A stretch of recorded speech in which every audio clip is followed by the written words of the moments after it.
will bring into government as advisors or ministers people with real business expertise in their own sector.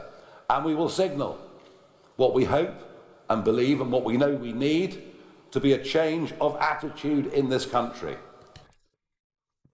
Okay, so this is one answer to that question. They're going to bring in qualified, presumably private sector individuals, essentially to help govern.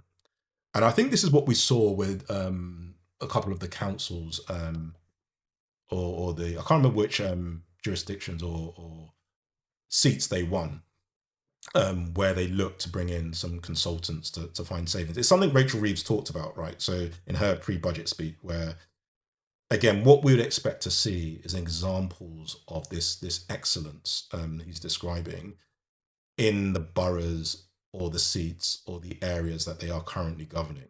And as yet, we haven't seen that example, right, of this working, this vision he's describing. And I think for me, it comes back to what I say about regulation and optics, right?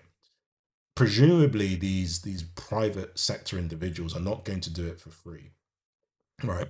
So, and they're not elected, and that's another key point, right? So when you elect a politician, they can't earn more money necessarily because they do their job more effectively.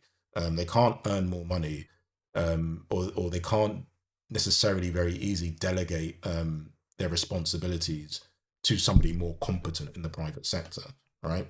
So if they're now changing things where they're saying actually they're going to be working more closely in government with companies in the private sector, for me, you have to really think about the optics of that, because it's going to be very interesting to see which companies and which businesses win those contracts, what they are paid, are they paid above what you would consider normal market rates, the relationships between those politicians and those businesses, as we've seen in the US.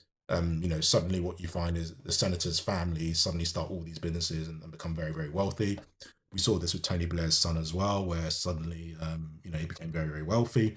And also when we had the pandemic, a lot of businesses and consultants were engaged, with respect to PPP and advisory services, who had connections with the Prime Minister.